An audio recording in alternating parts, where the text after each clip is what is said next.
Assalamu alaikum jama'an Allah jama'an kwarai, ina ce da wani bayani ne kamar kullum. Sunana Zainab Umar, wato sarauniyar yaƙi da a ƙara aure. Abokanai na masu kirki, da fatan kuna lafiya. Kwana biyu, da fatan kuna nan kuna ta haƙuri kuma kuna nan kuna ta ƙoƙarin za ku ƙara aure. Ina nufin masu aure kenan su yi ƙoƙari su ƙara aure, marasa aure su yi aure, samari kenan matasa. Yau na zo ne na yi batu akan matasa 'yan uwana, don nima ina layin matasa, so na zo in yi magana ne da matasa haɗu da ma mata da maza duka dai akan sana'a. Don Allah don Annabi mu taimaka ma rayuwar mu nemi sana'ar yi. Mun ga yanayin yadda ƙasar mu yake ciki yanzu. Manyan mu ba su san da mu ba, idan ma sun san da mu muna yi musu wani mummunan fahimta. Ba sa fahimtar mu, mu ba ma fahimtar su. Dole mu yi ƙoƙari mu zauna mu fahimce su, su ma su fahimce mu. Ba ma yin haka, me yasa? Kamata yayi mu zauna mu fahimci juna mu da su. Su yi haƙuri da mu, ma mu yi haƙuri da su. Mu ne fa muke zaɓen su kuma mu dawo muna tsine musu. Manzon Allah Sallallahu Alaihi Wasallam ya ce kada mu zagi shugabannin mu. Idan suka lalace wahalar za ta dawo kanmu. So me yasa za mu yi haka? Don Allah don Annabi matasa maza da mata a nemi sana'ar yi. A nemi sana'ar yi don Allah don Annabi. A samu sana'ar da za a rinƙa yi ana samun 10, 5 innan dai mu rufa wa kai asiri. Don Allah mu bar zaman banza. 'Yan mata mu samu sana'a. Akwai sana'o'i da yawa, ga sunan abubuwa da yawa wanda muna amfani da shi kuma abu ne mai sauƙin sarrafawa. Za mu iya yin su, za a siya. Ni fake nake so. Don Allah don Annabi maza da mata. Yau 'yan samarin nan da zaman da ake yi na unguwa da sauransu. Ko tallar rake wannan kake tun da yanzu lokacin rake ne, wallahi ko tallansa kake yi, idan Allah ya ga dama gobe sai a ganka a Dangote. Ƙaramin abu ne a gurin Allah, kaka raina sana'a. Da ka zauna ana wani raina maka hankali kafin a baka ai maka waye. Gwara kai sana'an ko yaya ne komin ƙanƙantansa. In Allah ya sa maka albarka sai ka ga ya haɓaka. Kuma samarin yanzun nan ina son baku wani shawara. Wallahi al'azim ko kar ku bi mu mata. Kar ku bi mu. In kuka bi mu ko to bari dai na yi shiru ka a ci wani abu, amma wallahi ku rinƙa kula da iyayenku. Samari da yawa ba sa kula da iyayensu.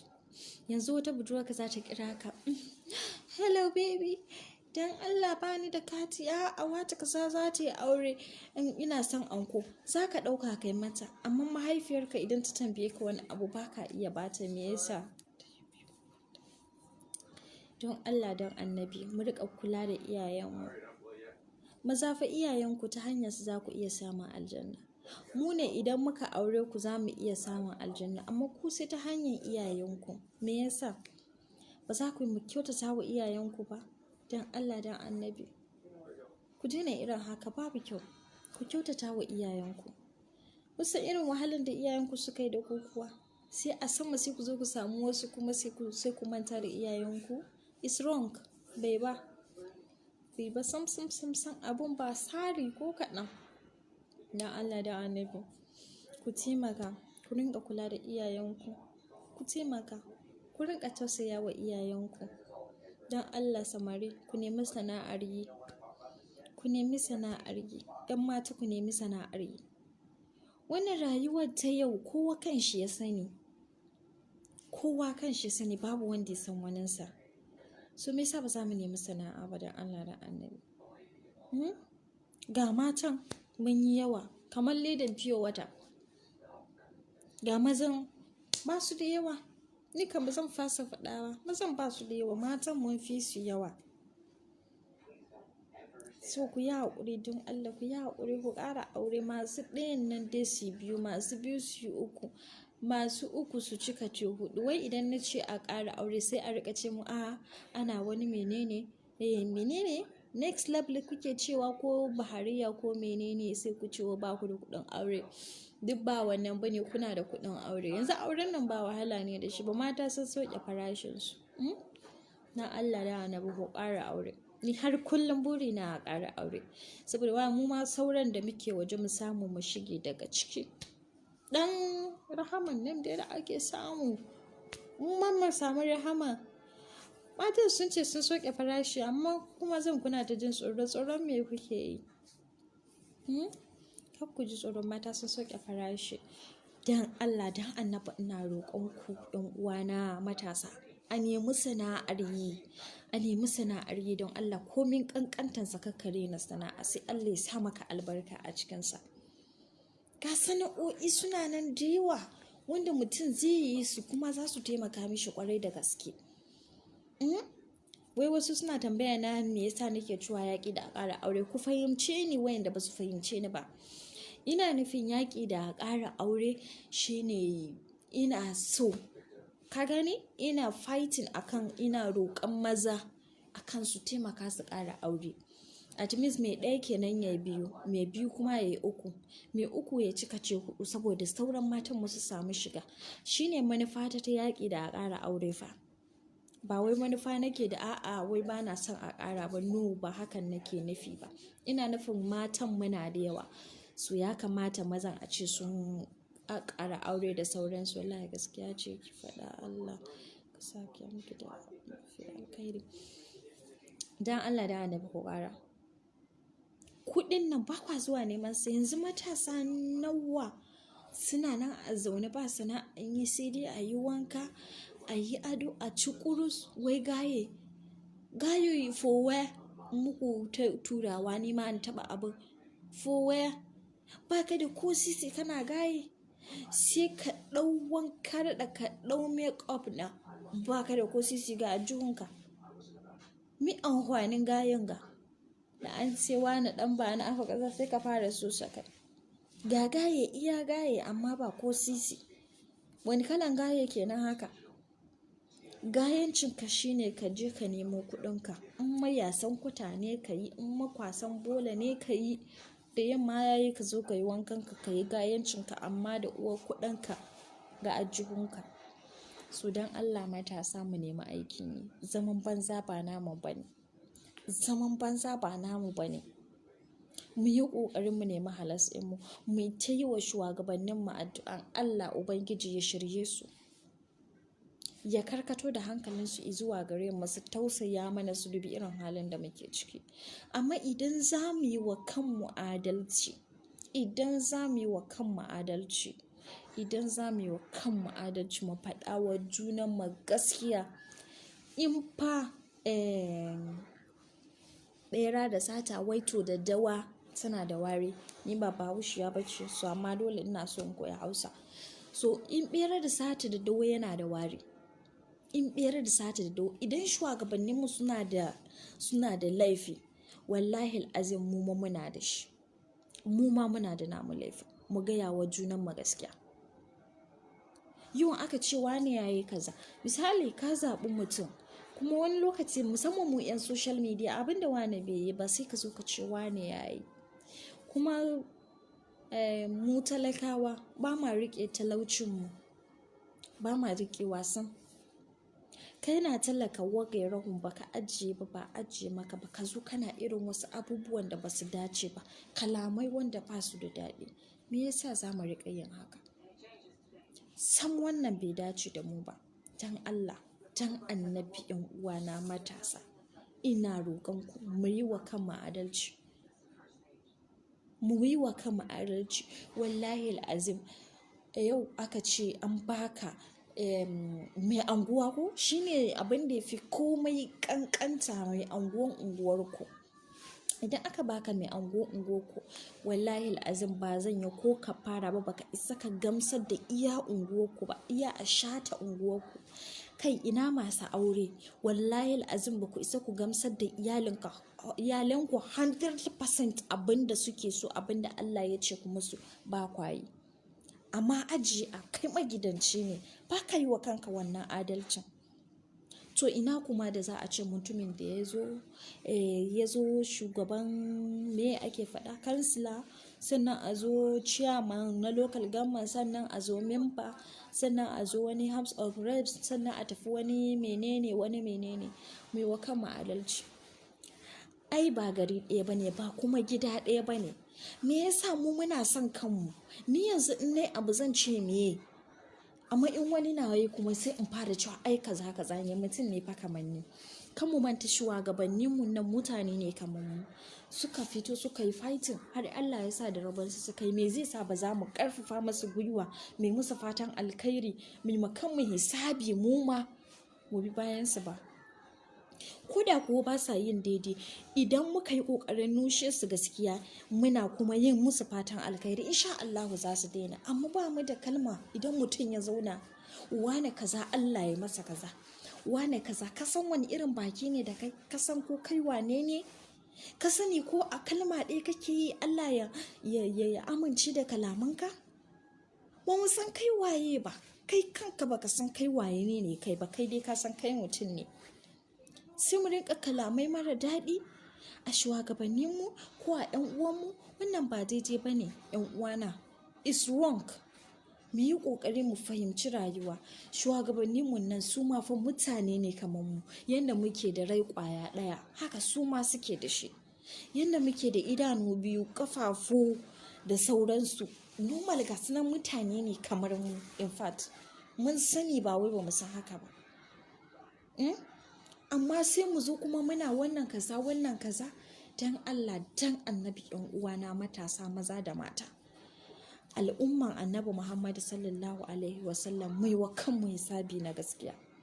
Mu faɗa wa junanmu gaskiya. Mummunan kalma ga 'yan uwanmu ba daidai ba ne.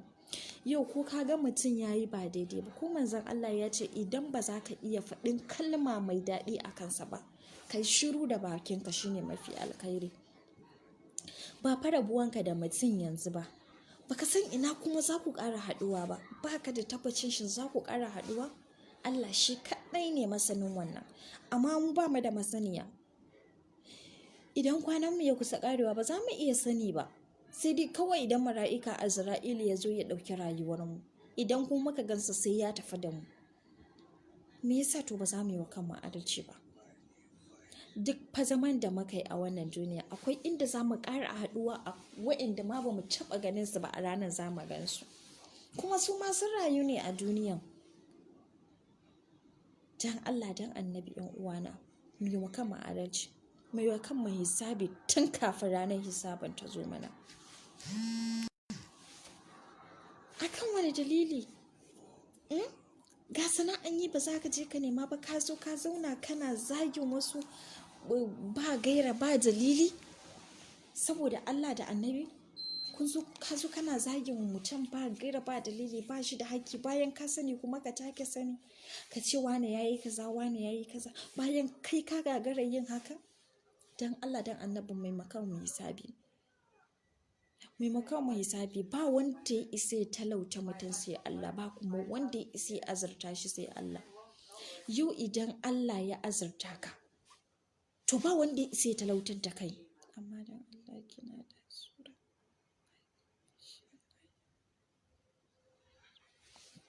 Amin. Husaini bin Ibrahim, na gode sosai da addu'a.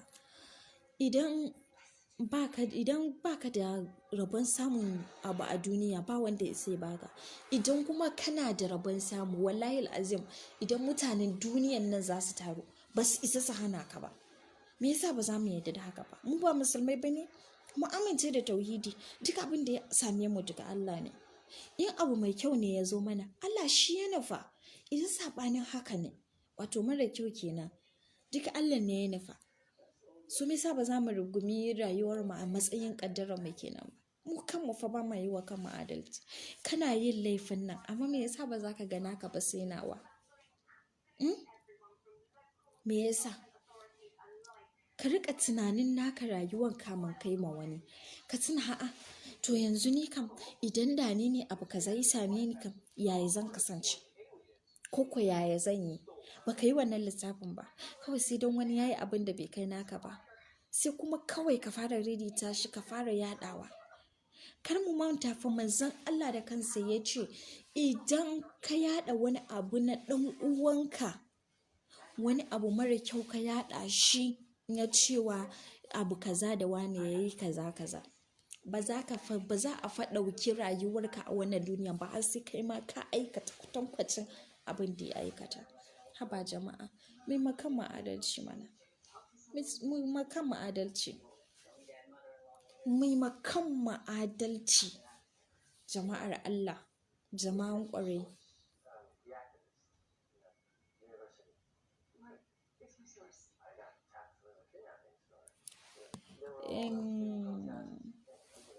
Sayyidi Muhammad, aure shi nufi ne na Allah. Idan Allah bai nufa ba, haka zan mutu ban yi auren ba. Idan kuma kai ne kake aurarwa, to ina mai roƙonka da ni ka aurar da ni a daren nan. Ka ji Sayyidi Muhammad? Idan kai ne mai auren, to ina roƙonka da ka aurar da ni a wannan daren. Idan kuma ba kai ba ne mai aurarwa, so ina son ka yi haƙuri, ka kwantar da zuciyanka, ka jira lokacin da Allah zai sa na yi auren. Ka gane ai.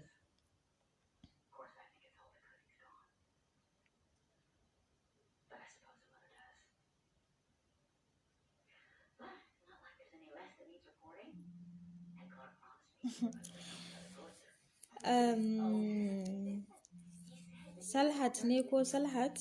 So a dama ra'ayina na faɗa, ban kuma ce lalle ya zama ra'ayinka ba. Kowa da ra'ayinsa, ni nawa ra'ayin nake faɗa. Ka gane ai. Ra'ayina nake faɗa. Kuma shawara ce, ba wai na ce lalle dole ka ɗauka ba. Saboda ni ban isa na maka umarni ba, ka gane? Kawai shawara nake bayarwa. Kaga shawara kuma bai zama lallai dole sai ka ɗauka ba. Abin da ka ga yana da kyau, ka sani. Abin da ba shi da kyau, ka sani. A dukkanin abokaina, ina da tabbacin ba ni da abokin da yake ƙasa da irin shekara 15 sai sama da haka. So kaga mutum zai iya tunanin rayuwarsa. A'a, menene mai kyau ko menene mara kyau? Idan ma har bai yi wannan tunanin ba, to maybe yana zuwa makaranta ana gaya musu abu kaza babu kyau. Ko da ko makarantar boko yake zuwa, abu kaza yana da kyau. So kowane ɗan adam ya sani, idan kai mai kyau ka sani, idan kai saɓanin hakan ka sani. Ni dai gaskiya ta nake faɗa. Amma ban ce lalle dole ba. Saboda ni ba kowa bace illa abokiya. Dukkanin ma'anan abokai muke da ku. Ba wai ku iyayena ne ko ni iyayenku ba, no, mu abokai ne. Amma me mu faɗa wa junanmu gaskiya. Alright, so na gode. Babu mummunan halitta a wannan duniya. Babu shi. Babu mummunan halitta. Dukkaninmu Allah ya halicce mu ne, kuma yana son mu, ya ma fi mu san kanmu. Na gode sosai. Allah ya ƙara kyau. Masu kyau tana ɗiga. Bello Umar, Sannu Bello, Mustapha Ado Ali. Na gode sosai. Na gode. So, wannan da ba matsala ba ne. Idan ka zage ni, wallahi al'azim 'yar Umar zan ce maka na gode. Idan kuma ka yabe ni, duk ɗaya ne, na gode. Dan Manzon Allah da kanshi ya ce dukkanin wanda zai so ka, ya so ka daidai. Wanda kuma zai ƙika, ya ƙika daidai. Saboda me? Masoyi wata rana yana juya ya zama maƙiyi. Sa'annan maƙiyi wata rana yana juya ya zama masoyi. So, wannan ba matsala ba ce. In ka yabe ni ma na gode, in ka zage ni ma. Bana fushi. Bana fushi da kowa. Bana fushi kwata-kwata da kowa. Abokaina masu kirki, ina ƙaunar ku sosai. Nakan so mu zauna haka kamar yanzu. Dan na san masu aiki sun je aiki sun dawo. Yin fafutuka. Duk da dai na san wasu yanzu ne lokacin business ɗinsu. So ina muku fatan alkhairi ƙwarai da gaske. Kuma ba zan fasa roƙon ku ba. Aure. Buri na kenan ni kuma in ga maza suna ta ƙara aure. Saboda me? Matan mu samu mu ragu. Mu ma mu shiga daga ciki. Ina son haka. A yi auren nan mu ma mu shiga daga ciki kamar yadda sauran matan suke daga ciki. Don Allah matan gida ku yi haƙuri fa. Ku yi haƙuri ku sa, ku yi haƙuri ku bari mu ma a aure mu. Mu ma a aure mu a kai mu gida. Ana ta mana burin auren nan. Mun san time ɗin mu ne bai yi ba. ban san time in ne bi ba. Samayin time yayi insha Allah za a yi auren nan. Ina muku fatan alkhairi kuma ina roƙon ku da abokaina please and please ku nemi sana'a da Allah.